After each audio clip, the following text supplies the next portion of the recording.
Welcome to Dodgers Daily Down on the Farm. So glad that you decided to tune in, fans.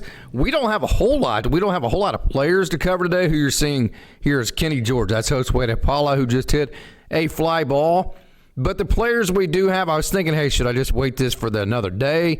But no, hey, the players that we have, Kenny George there, and what we have to cover today, not a whole lot, but it's super fun and super exciting. So who you're seeing right here is Kenny George. Okay, now watch this. This is Josue Paula.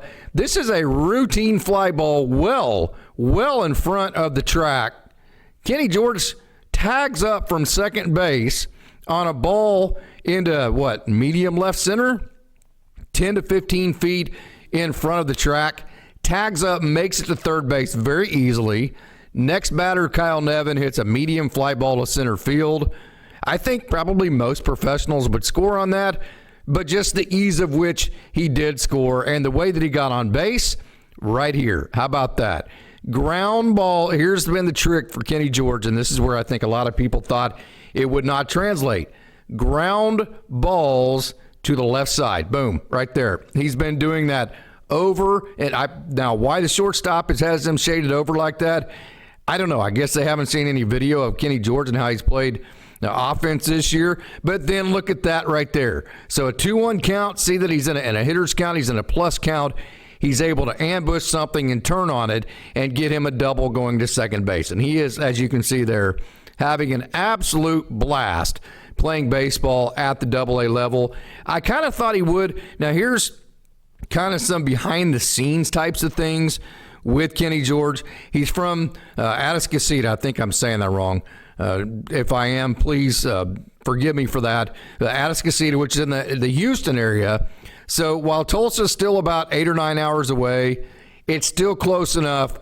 Oklahoma and Texas feel pretty similar to each other, very similar cultures. I know Houston's quite a bit more humid, but I'm sure he feels quite a bit more at home in Tulsa. I'm sure his family gets to come out and see him more often. And so I think that part of it, just instantly from a beyond that, there's Eric Wedge, the manager of the AA Tulsadrillers. I think that has him comfortable just to begin with, just coming into it. And then I think, as I've said many different times, okay, he has just said, you know what, screw it. I'm going to put all the chips out there. I am going to be Kenny George, and I am going to become the best version of what Kenny George can be, meaning I'm going to hit ground balls to the left side of the infield. I'm going to steal bases. I'm going to score runs. I'm going to build my game around speed, and if it's not good enough for the Dodgers, then it's not good enough for the Dodgers, but I'm going to be the best version of what I can be. Then I'm going to let the chips fall where they may. That was a one-man, get them on, get them over, get them in. I mean, a one-man. That is a carrying tool for Kenny George. I talked about the oppo percentage. How about 52.1% opposite field? Combine that with his ground ball rate is right at 70%. So he's hitting the ball over 50% to the opposite field, which is the left side of the infield, and then he's hitting almost 70% ground balls, of which there is almost no other professional that you would be happy with a 70% ground ball rate. But I could not be more happy with Kendall George doing that, because that just is a little bit more proof of exactly how much he has bought into what he is, what his carrying tool is, and he's not worried about what the Dodgers think. He's worried about what he can become with the best version of what he is, and he is just letting the chips fall where they may, and he is doing a fantastic job with that. So a great job, Kenny George. Super fun to watch him progress like that. And then the next guy we're going to cover here, this is Nick Robertson. Remember Nick Robertson, who made his major league debut at the Dodgers? What was it, a couple of years ago? Got traded to St. Louis. I think he was with Boston. I saw him last year in Oklahoma City when he was with Sugarland, which was a AAA affiliate of Houston. So a well-traveled veteran.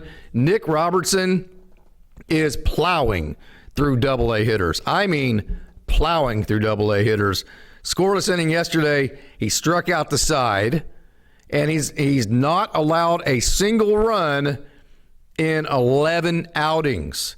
That is 17 innings, no runs for Nick Robertson. Absolutely no runs. So I've said this a couple times now.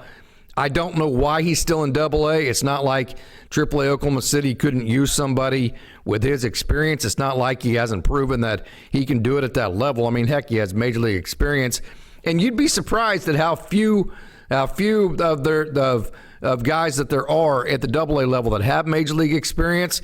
So, I mean, it's not like he can't do it. So we'll see what they do with Nick Robertson. And this is a new name. We covered Jose Izarra all the way back in 2023. If you're a savant like me and you just kind of remember crap like this, 2023, Jose Izarra, he actually had a really good spring training, especially with the glove. He played some second base. He played a lot of shortstop, and he made a lot of really nice plays. Okay, so Jose Izarra, no doubt about it, he is a glove-first middle infielder with a growing offensive game. But the problem is he hasn't been able to be healthy since then. He's been in and out of the lineup, missed all of last year due to injury. So now he's finally back. He's at the high A level, and he's doing pretty good, actually. I mean, he played shortstop yesterday. He's playing his typical really slick defense. I mean, he's a real slick defender. He not only is he good at it, but he's pretty. He has all those pretty mannerisms. He makes it look easy. He just gobbles the ball up. He makes it look pretty with his footwork and how he throws it to first base. And, you know, hey, I always say pretty's great, but there is nothing pretty about making an error. Well, he doesn't make errors either. He's a really good defender, a really, really, really fundamental offensive player. Like here, you need a bunt, make it look easy, hit behind a runner, do that kind of thing. I can't give you an evaluation whatsoever on his offensive tool because I just simply haven't seen it. I mean, we haven't seen him since 2023. I knew about him in Florida, and the reason why I knew about Izarra from Florida is that him and his good buddy Brian Holiday went to the same JUCO in Florida. Brian Holiday actually came to Oklahoma State, and he was Oklahoma State's ace pitcher 2 years ago in 2024. And Izarra and Holiday were really good friends because they went to the same JUCO together. I got very close with Brian. Well, I say very close, not as close as you do with a player like that. I interviewed him. I've messaged him several different times. His mother still follows me on Instagram, that kind of deal. So when I say close, that's what I mean with a player like that. So I knew all about Jose Izarra from that perspective, but again, can't give you a real detailed view of exactly what his offensive game looks like. But I can tell you a very detailed view of the next young man that we're going to cover. And I told you, not as many names, but some real exciting names. Zach Root. 97, bro. Right there. 97 in the first inning. And to be honest with you, I don't know if he hit higher than that or not. That last pitch you just saw is a changeup, okay? As long as Brad Tunney is announcing that correctly, watch this pitch right here. Nope, next one. Let me back up. This pitch right here, okay, this is a changeup. I mean, that's cutting, right? I mean, changeups usually fade to the left. That is a changeup cutting to the right. Fastball was 97. And then as you watch this video go on, I think what you're going to be impressed with is watch how he steals strikes with that backdoor breaking ball. There's a good high and tight fastball. So he steals strikes with the cutter slash slider on the outer half right there. See that pitch?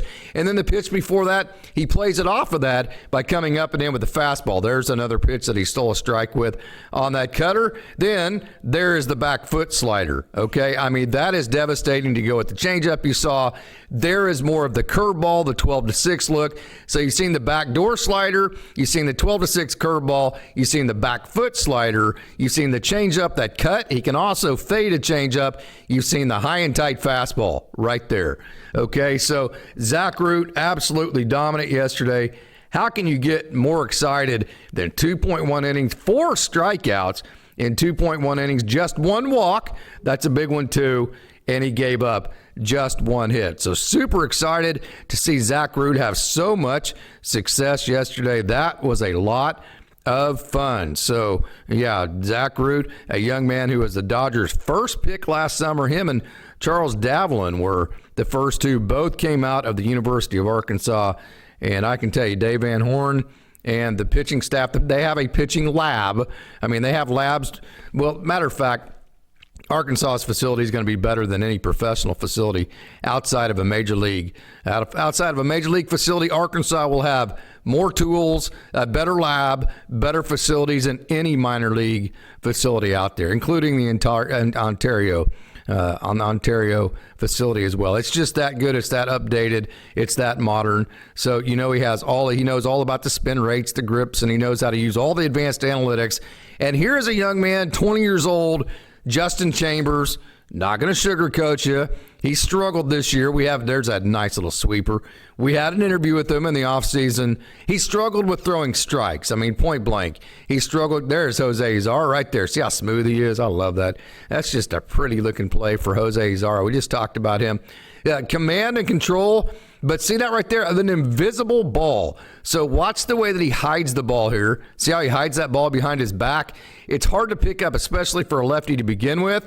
And then because he gets such great late movement. See how the hitters are just like, wow, I have no idea what I just saw right there.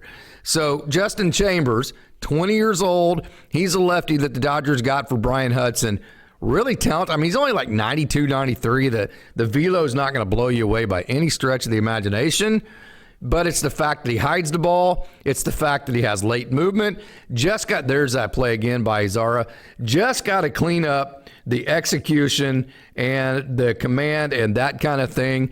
And Justin Chambers, I think, will pretty quickly turn into now, it's an if, it's not a win. I don't know. I've watched quite a bit of Justin Chambers, but with these young guys, hey, Ronan Kopp, kind of maybe use him as an example.